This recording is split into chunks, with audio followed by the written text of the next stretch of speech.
I stand within the cocoon of thorns, my beloved's body in my arms. There, my love, you needn't cry anymore. Now we'll be together forever, he had said as he placed his heart in my empty chest. My once cold body starts to feel warm. I can feel warmth radiating from where he placed his heart. I can feel the warmth spreading. I feel it at my fingertips.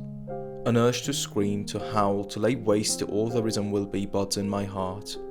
Moments later, the urge recedes, and all that's left is pangs of pain and an emptiness where the sudden urge had occupied. So this is the burden of a moon mage.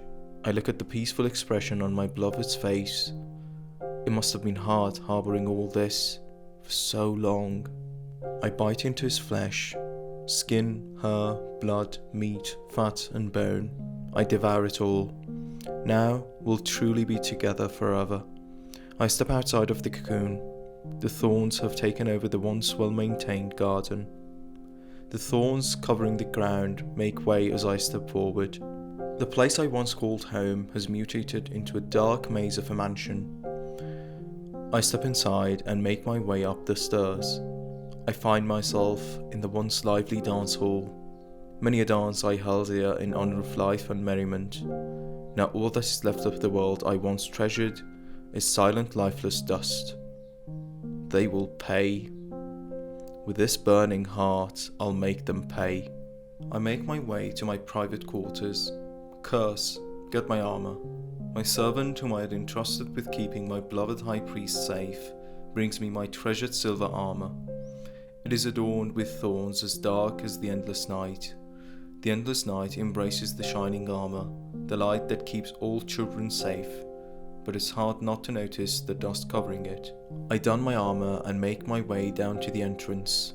The statue of the previous queens stand tall, covered in thorns that have made them their bed.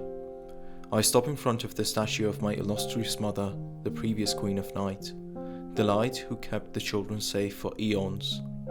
I want to apologise for my failures, but the words simply don't leave my mouth. I can't bring myself to look at her face.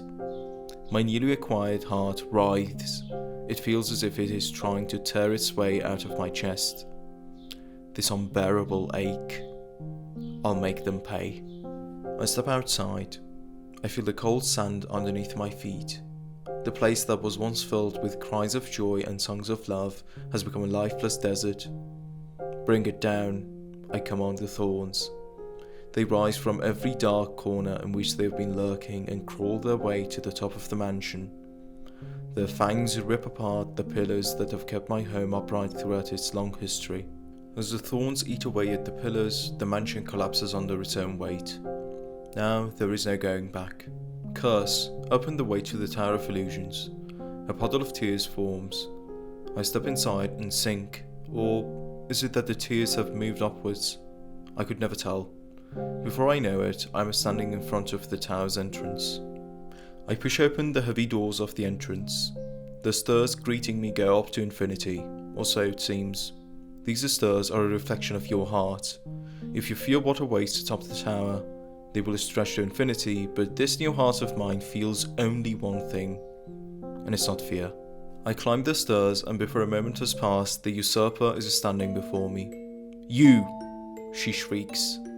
She's no true Queen of Night, but even she knows her fate.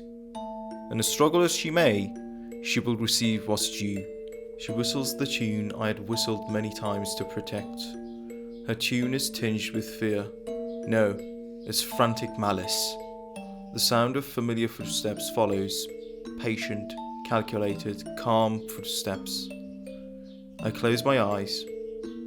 I wish I could go back to those nights, the nights we spent dancing in the rose garden, but there is no going back, is there?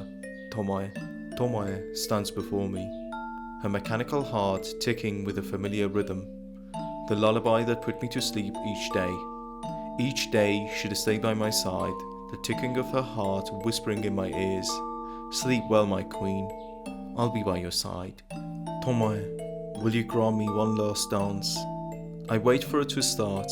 I can't bring myself to be the one who strikes first. She lunges at me. The sharp nails screech against my armor. I grab her left arm, but as I'm about to tear it off, I hear the sound of owls cooing in the garden, the scent of roses in the air. I can feel her cold metallic hands on my throat now. Her squeeze follows as the owl coos. I should fight back, but maybe I can just keep listening to the owl's song, keep breathing in the air tinged with the scent of roses. In moments before all is rendered irrelevant, before the endless void takes my new heart away, I can see visions of a rose garden overrun with thorns, of a cocoon of thorns, and of a promise made to oneself. I won't run again. I'd seen him do it on a few occasions. You just look at what you want to burn and will it to burn. He used to say to the other children. No one else could do it though. I open my eyes and stare at the metallic box containing a ticking heart. For the sake of a promise made to oneself, for the sake of righting the wrong that was done. Burn, Tomoe. Burn away. I can feel the heat radiating from inside her. I'm sorry it had to come to this, my loyal guard, I say as I pry my neck out of her hold. The ticking has stopped. The usurper has run away. I take the stairs to the mother's altar. You need to do something about that hot temper of yours. Aren't you supposed to be the queen of cold nights? Isn't it a bit past your bedtime, your majesty? I say with all the bitterness this new heart can muster to the man with the burning visage, the king of hot days. How could I sleep with all the racket you were making? He says in a carefree tone, and I'm more than happy to give up one night's beauty sleep to witness a once-in-a-lifetime performance. A smirk forms on his face. I wonder if I should tear him limb from limb, but then I've got more pressing issues to attend to. Are we done here? I've got a long overdue appointment. I move towards the door leading to the mother's altar. What are you even trying to do? I recall the last time you tried this, you lost your heart. Now you've got a new one and you can't wait to hand it over to mother? Stop calling it that. That thing's just a monster. Whatever you want to call it, there is no beating her. There is no defeating the endless void. Whatever you throw at it, it will just gobble it up like it wasn't there to begin with. Pathetic. You're no king. You're just a pawn on her board. All you ever do is hide your cowardice behind the mask of reason. Beat it. I don't need to beat it. I just need to go out trying. I push the door open and enter the room. The door closes behind me. Somewhere in a tall tower, a coward says to a burning metallic doll, I wonder who's more pathetic, a coward who hides behind the mask of reason, or a witless moron who keeps doing the same thing, hoping to get a different result. I enter the room and see the usurper kneeling before a totem erected in honor of the monster. He should have stuck to being a servant. I lunge forward. My hand pierces the usurper's back. I grab her warm, palpitating heart and tear it out. Queens don't bow. As her body falls limp, I throw the heart at the totem. In an instant, the endless void fills the room. The heart and the body are gone, and I stand surrounded by the monster. Curse, tear it apart.